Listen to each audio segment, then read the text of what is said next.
Ich bin Paula Daub. Ich komme aus dem Ruhrgebiet. Meine Mama ist deutsch und mein Papa ist Nigerianer. Genau, jetzt bin ich in Hamburg.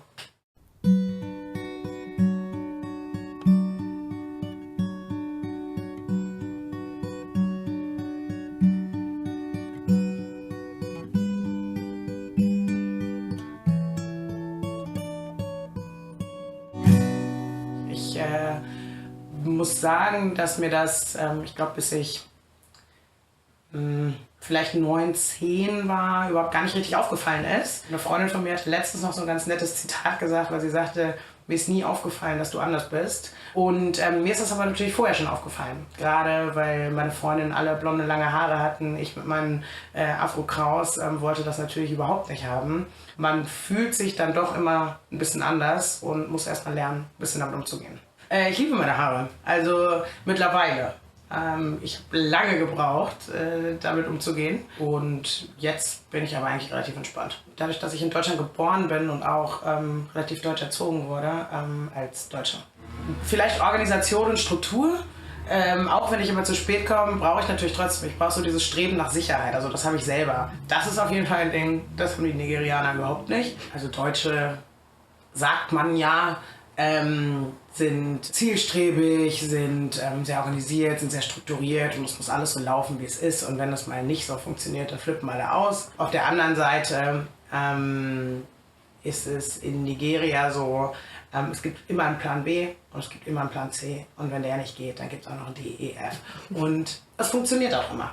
Und diese Faktoren, die habe ich natürlich auch. Also vielleicht bin ich mittlerweile doch ganz gut gemixt. Also es ist so, dass ich eher streng erzogen wurde und nicht so Larifari war, und sie sehr darauf bedacht war, dass ich eine gute Bildung bekomme und dass es alles schnell und richtig funktioniert.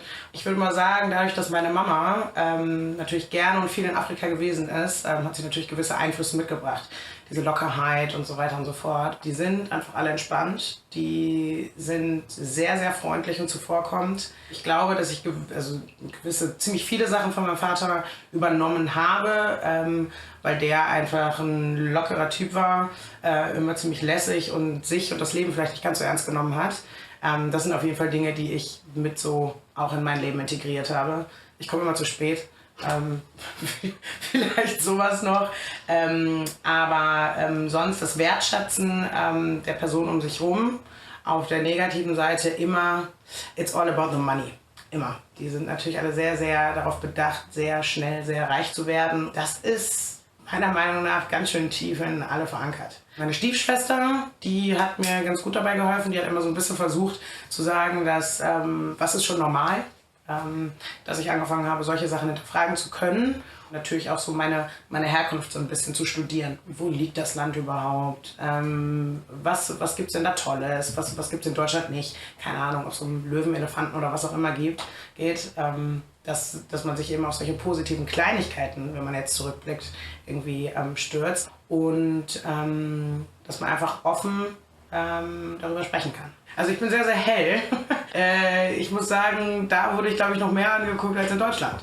Weil alle so das Gefühl haben, okay, sie hat was von uns, aber nicht ganz, da ist schon noch was Weißes mit drin. Und das ist auch heute noch so, dass man als Half-Caste, so wie sie halt alle nennen, eigentlich noch mehr angeguckt wird als Whitey.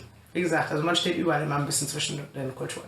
In Nigeria ist es natürlich so, okay, sie hat was von uns, da ist was Weißes drin. Weiß bedeutet reich, okay, wie kriege ich das? Aber jetzt gar nicht so gemein. Und in Deutschland hatte ich schon, ich glaube, 2, 3 richtig doofe Sachen. Also ich bin ganz ehrlich, ich bin froh, dass ich nicht im Osten groß geworden bin. Ich glaube, die sind noch haben noch relativ alte Ansichten teilweise und sind noch nicht da so angekommen, wo zumindest die deutschen Großstädte angekommen sind. Ich bin nach dem Abi direkt nach Köln gegangen und jetzt bin ich hier in Hamburg gelandet. Und das sind natürlich jetzt nicht die kleinsten Städte. Sprich, Multikulti ist natürlich an jeder Straßenseite zu sehen, ob es jetzt türkisch ist oder was Asiatisches oder was Afrikanisches.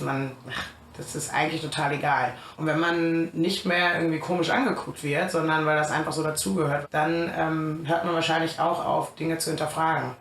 Und mittlerweile als Mischlingskind, sag ich mal, auch so ein bisschen als besonders und auch als cool wahrgenommen wird. Man isst eben nicht Fisch, nicht Fleisch, aber für einen selber ist das okay. Und dann isst man vielleicht mal mehr Fisch und mal mehr Fleisch. Also ich glaube, ganz wenige haben die Chance, wenn man aus 2 Kulturen kommt, wirklich beide Seiten kennenzulernen und das auch beides ausleben zu können.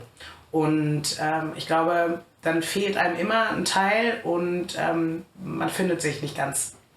Und sprich, für die eigene Entwicklung ist es sehr, sehr, sehr wichtig, dass man von beiden Seiten dann halt die Sachen auch mitbekommt. Und ob es jetzt bei dem einen kürzer oder länger ist, muss man auf jeden Fall froh sein, dass man es hat. Und genau, das finde ich auch.